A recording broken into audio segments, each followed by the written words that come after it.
Start. हा Meghdoot ॲग्रोचा auto switch आहे. याच्यामध्ये व्होल्टेज दाखवतंय, व्होल्टेज एम्पियर. जसं की आता आपण पाहू शकतो, आता ऑटो मोडमध्ये 2 फेजची मोटर लावली आहे.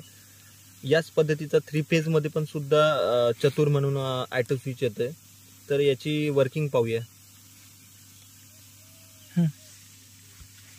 तर आता तो व्होल्टेज दाखवेल. बी वरती गेल्यानंतर व्होल्टेज दाखवते. जसं की व्होल्टेज दाखवत आहे 288. मोटरचं येणारं एम्पियर सुद्धा दाखवत आहे. 15.1 एम्पियर मोटर आता सध्या घेत आहे.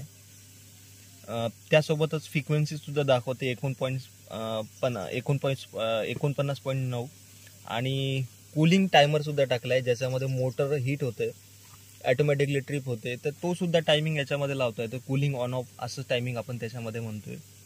याच्यामध्ये मोटर जर इथून बायपास केलं तर मोटर स्टार्टरनं सुद्धा चालू बंद होते. बायपास वरती केल्यानंतर चालू वरती केल्यानंतर डिस्प्ले ऑन होतोय. डिस्प्ले वरती ऑन झालाय की मॅन्युअल मध्ये पण आपल्याला हे ड्रायरनचं संरक्षण सुद्धा मिळतं. याच्यामध्ये ड्रायरन झालंय, ओव्हरलोड झालाय, जादा करंट झाला तर मोटर ऑटोमॅटिकली ट्रिप होतोय. याच खालच्या जे बटन आहे याच्यावरून चालू बंद आपण स्टार्टर करू शकतो. अशा प्रकारे या कंपनीमध्ये ऑटो स्विच आहे.